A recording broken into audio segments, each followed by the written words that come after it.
Stop abandoning your sisters. Trust black women, they lead the way. Oh, we're mad as hell. Now, when black women finally decided to be about their own business, look at them. They try to draw us back in. Laughable. But if you think this video is going to be a litany of white atrocities and woe is us, black women pity party, you don't know this channel very well. We are followers of the Nietzschean concept of slave morality, victor morality. We believe just because we come from slaves doesn't mean we act like victims. This channel has always believed black women of the entire diaspora should get back on their thrones. We are tribeless and ageless and global. As long as you are an unambiguous black woman, ready to take her power back in all areas of her life, this is where you need to be. It took you long, black women. It took you 20, 30, 50 years to realize they all hate you. They hate you so much they couldn't even fathom a biracial woman. But you were given the signs way before the election. You saw the persecutions of Duchess Meghan for having a black mother. You saw the slap in the face to Stacey Abrams. You saw the scapegoating of Harvard President Claudine Gay, the far right attacking black women organizations first. You saw the signs, while the real ones saw the signs. Most were on Real Housewives or gender war live streams. BWOGs told their followers it would be a battle of the wombs. This platform told you just 3 years ago the tips to leave Blackistan, its mindset and its need to make you their scapegoat, their mule, and their sacrifice.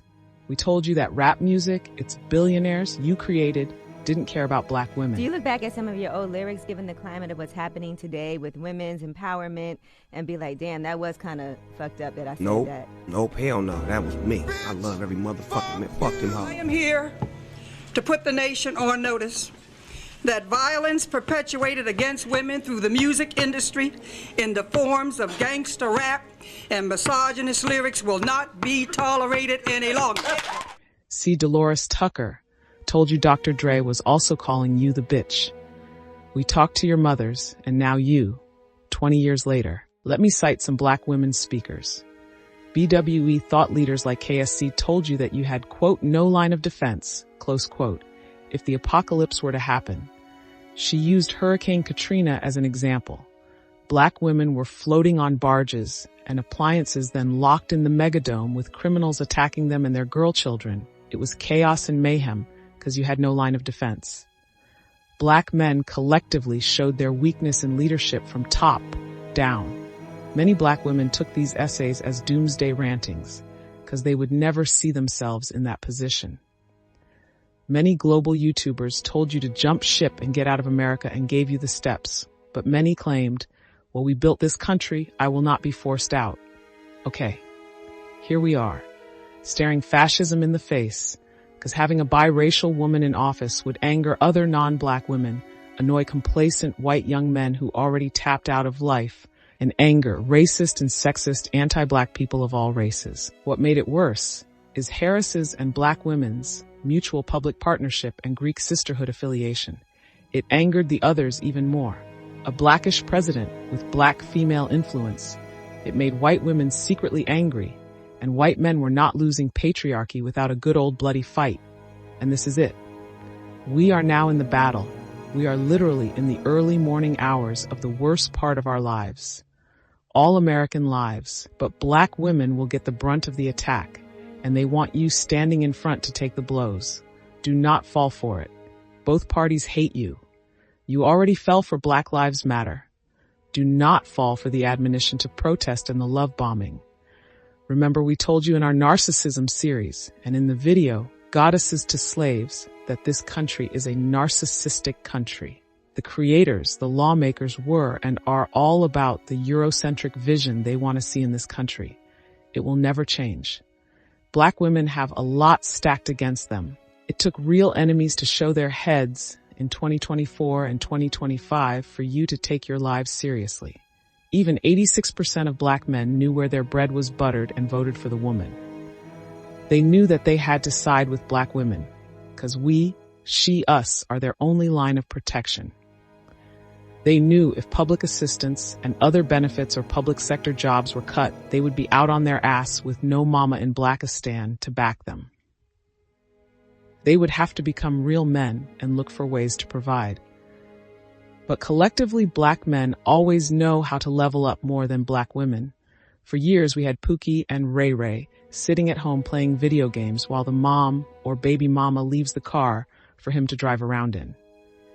It became a cliche for a reason, so I don't want to hear, oh, that's not me, maybe not, but it became just as much a cliche as the billionaire 80-year-old with the 35-year-old wife. Nothing comes from nothing. Now you are reacting as a tribeless group. It took a government coup, the beginnings of a fascist regime, twisted rhetoric, and the marching back of all the civil rights gains, fueled by the blood of black people, with black women as the battery, the mules, the moths to the flame as currency and sacrifice.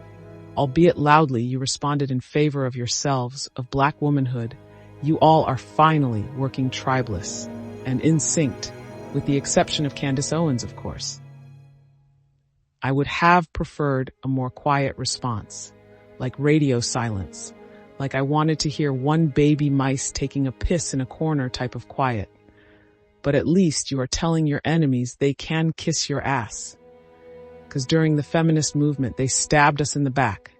During the suffragist movement, their mamas and grandmothers stabbed us in the back. Even today, many of these feminists have to siphon off of black energy to survive. Do you know how powerful that is? Do you know how powerful you are? That people literally need your energy, your input, your collaboration to make things happen. I sit back and laugh at the lame, unemotional, dead chants of these now mostly white protests. No soul, no fire. Rhythmless voices used to warm living rooms, paid bills and privilege. Never had to fight in their entire life, now realizing they voted for a fascist regime, and the embarrassment of white supremacy parading their own quiet racism out loud. The things they think in quiet, while they rail against it in public, Democrats and Republicans. I love watching this, knowing black women, at least most of us, are finally sitting home drinking tea. It's a whole vibe. So I ask you, all this time, were they really the enemy? If you are powerful, influential, capable to succeed in elements and tribes that were not even meant for you, but black women as a race and gender group collectively haven't gotten out of their rut. Who's the real enemy to black women? What do all the black women tribes mean now under a fascist regime? What's a ADOS? What's a black immigrant? What's a hotep-tress? And what's a divester under a fascist? All these titles separate ourselves from the global calamity at hand. If you think of being a part of any tribe outside of global black womanhood, you are the enemy and should be treated as such. I can't or don't know how to sugarcoat this. We are not like other races who can peacefully delineate between tribal categories.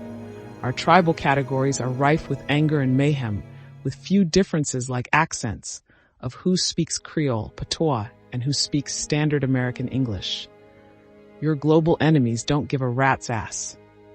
Also, staunch tribalism means that you are still under patriarchal influence and don't see black womanhood as a global entity. We can no longer trust women who follow whatever tribal rules men who claim tribal leadership give them. You're not like us. Your dedication is divided and weak. Everything in this earth started with us. To get back on the rightful throne, it starts with us as a collective, but not as a sacrifice. Only unambiguous black women. We can no longer wait for America to gradually throw us a bone by making biracials open the door, like Obama and Harris. We unambiguous monoracial black women, in large scale, quietly need to be quietly building economic groups and power structures with no real leadership. Why, you ask? Because leadership will give global enemies a head to strike, a quiet culling of power with underground networks with no base, where women in Africa and North America and the few who will claim black in South America link up to create sources of power for each other. Every one of our enemies gets power from black women's hatred for each other, and they survive because we serve as sacrificial lambs to each tribe. What has being Adios ever did for any black woman? What was the reward black American people gave black women for being Adios? Did you get the reparations? Because you sure ain't getting it now. But what you did get is ambulance chasing race victim lawyers, using black women's tears to make money. You got pastor pimps, Blackistan mindset, using rappers as political spokespeople, sex-obsessed culture, concerns of being chosen over being powerful. You got the confusing one-drop rule and colorism, and wealthy black men giving their money back to white people through marriage. But don't gloat too soon. Black women who are immigrants or second-generation children of black immigrants. What does being drenched in your Caribbean tribe or African tribal delineations get you here in America? Disrespecting the hard work of American black women, where if you keep your mouth shut, those same whites and non-black minorities will treat you the same way they do ADOS black women. You are not special because of your accent or self-perceived exoticness.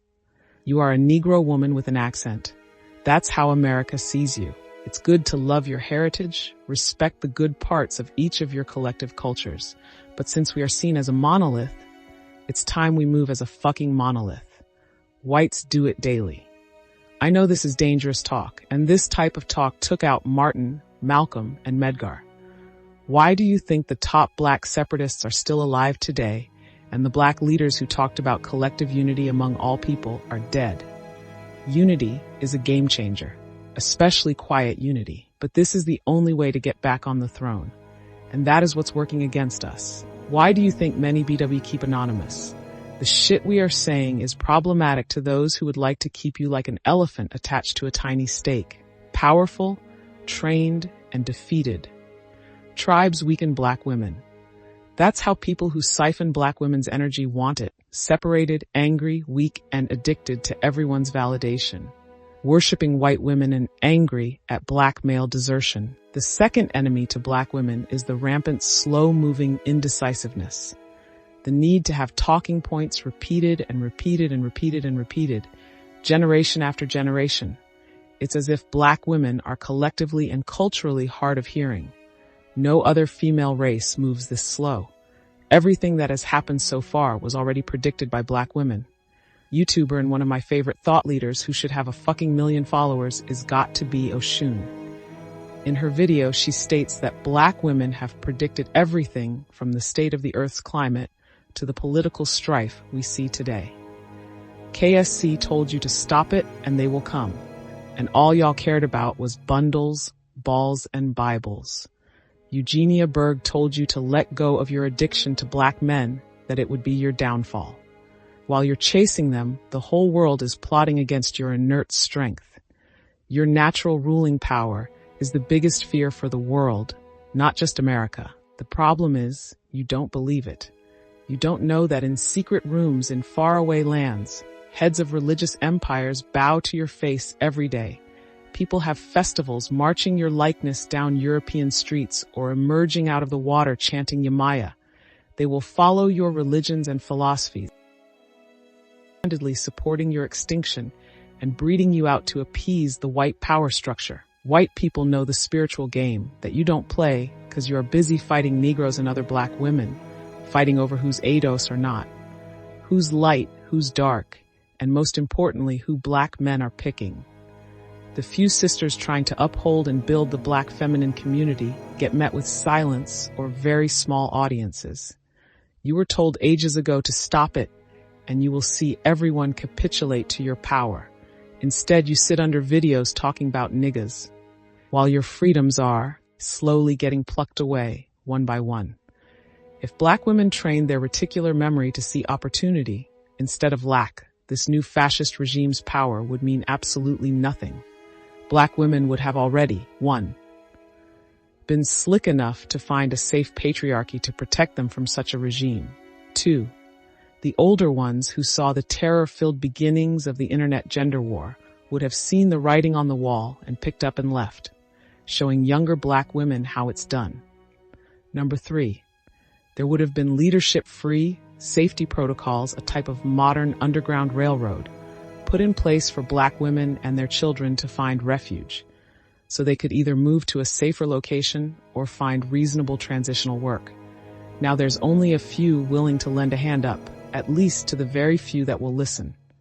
Most are distracted by the very same entities using their power for money. The very reason black women were even on this fascist regime's radar is because of Black Lives Matter, and 3 lesbian women's need to protect black men who would never protect them.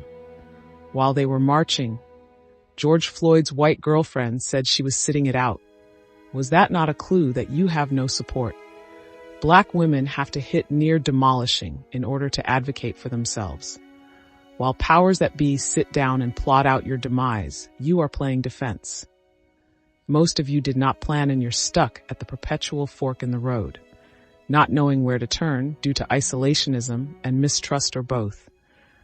Blackistan has created this slow-moving indecisiveness in black women and mistrust of other black women.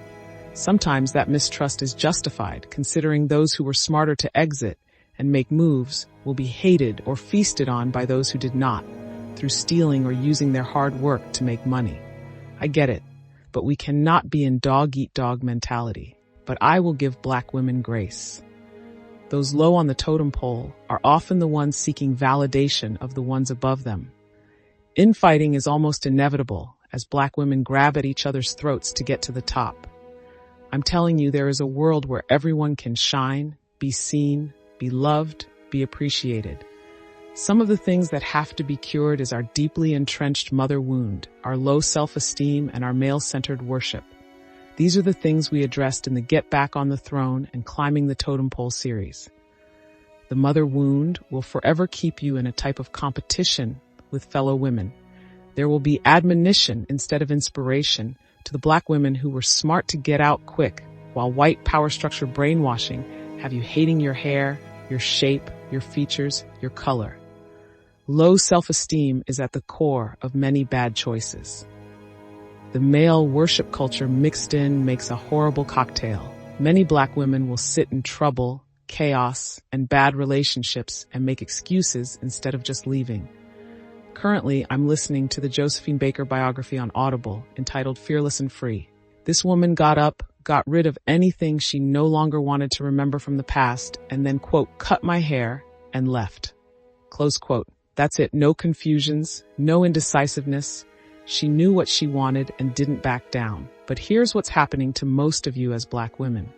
There's a particular age group, around 25 to 50, and they have never really experienced anything positive in life. They are waiting for a magical moment and type of Svengali to sprinkle on them the tricks of the trade. And then when people like me who are in the actual business of transforming people says, no, actually you have to do the work. It all emanates from you. You are the catalyst for change. They're met with mostly crickets. I remember sitting in my bedroom as a young girl and writing down every damn thing I wanted. I did not waver. I followed my blueprint to the letter. I was called weird in college and a potential spinster by some family members, but I ignored the criticisms because I knew exactly what I wanted. I was unwavering, and I got it. Podcasts, think pieces, mentors who are in the same boat as you, and panels can't cure your getting up off your ass and changing your trajectory. On our Takeover 2025 series on Patreon, our hardworking sisters are creating blueprints for themselves and crafting plans. Their own personal project 2025. Black women have to literally go monk mode, as those young male white podcasters say. Disappear and only reemerge if you are a butterfly. Too many cocoons are waiting for a fairy godmother to make changes. This is why the teachers leave you. It's not because they hate you. It's because there's nothing left to say, and you want repeat eargasms of the same content, so you can amen and nod to without doing the work. Most of you need to be like Josephine, do a big chop and hop on a ship to somewhere. Okay, that's easy for you to say transmuted. But what about my kids, my pets, my education, and my husband and my boyfriend? The job I can't stand, but I stay, and all your whatever the hell you're abandoning yourself for. First, kids hate a mean, sick, and tired mother.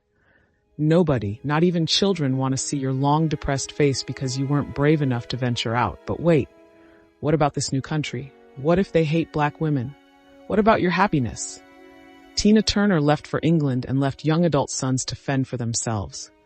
Nothing changes until you change. You have to make the physical, mental, and emotional decision to embark on new ground, new ideas, and taking new actions. Generational curses will never be broken sitting on your ass. Indecisiveness, inaction, and stalling are some of Black women's worst enemies. For 20 years since this internet, I've seen the majority of Black women fail and not know why. They'll create amazing platforms, gain subs, and only offer how to bust down a wig and put makeup on. Or will take their anger out on their baby daddies by sitting rapturously howling with the banshees who are talking about Black men. When people like myself or other BWE call you out, it's all name-calling or worse, indifference. When the few Black women pick up and become successful, now you want to dox her and find out why. To this day, successful Black female vloggers are being doxed and hate-watched, while followers post fake "you inspire me" comments under the video. Too many times we are inspired by successful Black women, but are jealous of those same successful Black women, causing a distrustful cycle between the two parties, where the haves are careful what they share, and the have-nots are inspired but want to ruin what you have. This causes Black women to never rise to the next level. This is the third reason Black women stay stuck. The haves will never really tell the have-nots what the game is, because the haves know the game is rigged and there are things you must do as a Black woman different than any other. The haves know there is hard-ass work and drafting blueprints before you even step into your house. The have-nots want to step into the house either by some Abrahamic god or by a fairy godmother or dark wisdom teachers. While the haves click their red Dorothy slippers, the have-nots sit with their slippers in hand running around in circles. This is why Black women fail. We are the most educated and the largest group to create our own businesses. Wonderful. And that is a clue to the power structure that we have, the metal to be undefeated. But why do we still have these corresponding horrible statistics, medical apartheid, higher levels of death to almost every disease plaguing America, higher HIV levels, higher rates of femicide? We are in a trauma loop because we do not know how to stop glorifying trauma. It's an addiction. We glorify trauma in entertainment, making those who display our trauma on the international stage and film screen billionaires. We Black women have made the most toxic Black people use the community's most negative characteristics and put it out there to typecast us to the world. And did you, the Black woman, get anything out of this degradation? Did you get a new mall, a new supermarket, a new theater in Blackistan? Why is Black Wall Street a past participle? Why is there no more Black Wall Streets? Oh, white people will ruin it. Transmuted blah blah. Yes, okay. But money can be put into investing in huge amphitheater for whites, but not put one in Blackistan and give Black kids work to do. The powerful Black, mostly male leadership are either stuck in investment mode or are so far up white power structure's ass, they will never look back and help. And here's the rub. Black women know collectively that education is key and that they will be more successful if they own their own business. We are movers and shakers, but some of us are not moving with good sense. We are still attracted to trauma, still attracted to what someone did to us back in the day. You'll be surprised how many of us could have gotten the life of our dreams, but we were so focused on looking back that we weren't targeting the positive. We didn't see the light at the end of the tunnel because we keep turning around in the dark. We are the girl in the story of the red shoes. We so focused on the synthetic red shoes made by others and not the authentic ones we made for ourselves. This is why I posted the video of the red shoes. We do nothing on this channel happenstance. There's a reason for every video. We as Black women are so focused on the trauma, we don't even see that we are being held back by our own doing. Focusing on trauma keeps you stuck and you are back to the fork in the road, not knowing why. But someone comes in and snaps their fingers and says, "Wake up, damn it." And you bark at them or ignore them or berate them because you just have to stay angry. Angry makes you think you're doing something. This is another reason Black women are stuck. They feel anger is effective. It's not effective if you just sit in the anger pot, stewing. What's effective is taking action in the anger, creating a plan for yourself in the anger, building a lifestyle that benefits you. Yes, anger can be used as fuel as long as you put it in a compartment that doesn't affect your health, your money, or your valuable relationships.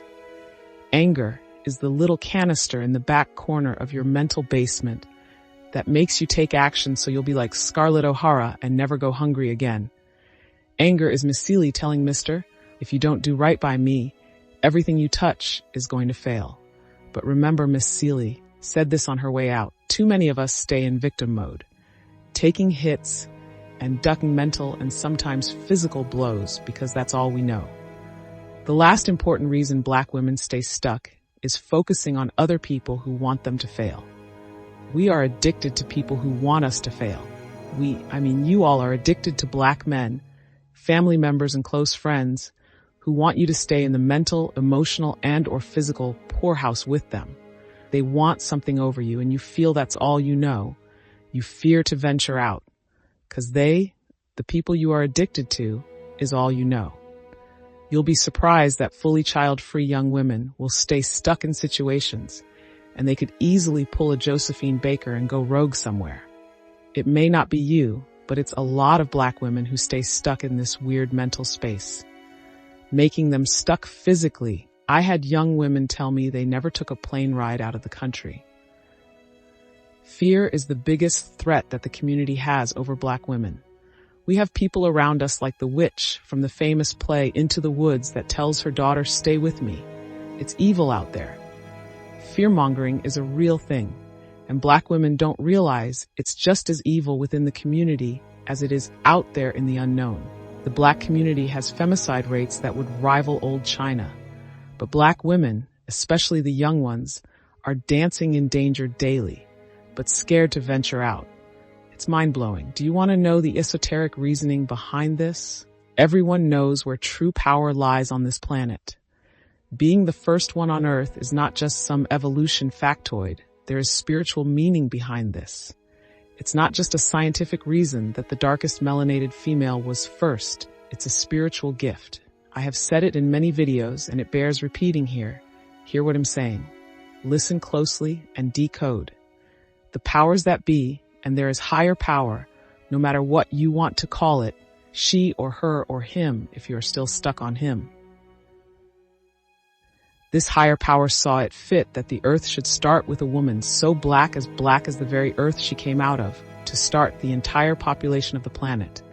The earthly powers and female children of this very same woman that deemed themselves superior due to thousands of years of distance from her want to take over, but she's still in their DNA, so they take her legacy and pollute it, therefore polluting the minds of all races, even her own, against her. Why? Why would they waste their time? Even the Black sons of the Great Mother turned on her after she gave them knowledge. Why are people of the earth wasting their time on denigrating you? Why are you still a damn threat? Being the first means something, and that is the greatest mystery. And we haven't unlocked it yet, because we are being psychically held down. I agree with dark wisdom teachers that Black women are under a curse. The biggest curse is that we don't know what great magic we have, because we are talking, we have magic, but not doing the magic. Only a very, very small few are. Many of us do not know the very mystery of ourselves. We are not exercising the strengths and talents we have. We are sitting in podcasts and panels waiting for people to tell us what we have. The answer of the mystery of you is right under your nose. You know exactly what the magic is. Your literal talent and power is sitting waiting for you to discover her. And you are focused on everything outside of you. Because of fear, some of you have been sitting on ideas, dreams, and goals for decades, but time is not a friend to anyone. You don't have time. This is not fear-mongering. This is the damn truth. You have no time. I don't care if you're 20, 40, 79, you have no time. The dreams you have at 20 were given to you by the divine, because it would most likely take long to build. The dreams you get at 32 should have been implemented at 32. Your greatest success is when you get the gut punch in your soul to do a thing, and you do it. It's also your greatest failure when you don't do it and sit in fear of what people will say. So you go on a video to get inspiration, then you get angry that you have to pay for the inspiration. not realizing everything is sacrifice. But so is the time the people create for you to give you the inspiration. If you only did what you feared decades ago, you yourself would be inspiring instead of looking for a fairy godmother. You are your ultimate enemy. You, not Trump, Elon, the Heritage Foundation, or black men. You are your own enemy. You, the unambiguous black woman, the diasporic, unambiguous black woman, the darkest of our world, the ones closest to the mother. You are the walking mystery that knows they are magic, enough to make it a brand, but not enough to implement it in their own lives. They is everyone else that doesn't fit your prototype. They are wishing and hoping you don't know the mysteries of yourself. They are hoping you stay stuck in fear, fighting other women in fear, building platforms in fear, creating talking points in fear.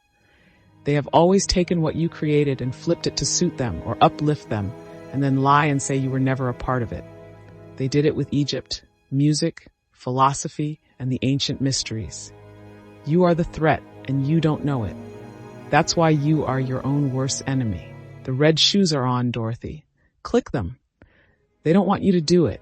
They are scared you will do it and are pulling everything in their power so you don't click the red shoes. Click the fucking red shoes, or fill up your gravesite with your unfulfilled dreams. Transmuted Living. Transmuted Living offers coaching on building your dream life, but you first must create a blueprint. If you want to know how to do this, follow us on Patreon. All members, paid or free, will get instructions on how to make a full life blueprint. We will be posting a free presentation on how to do that for the month of March.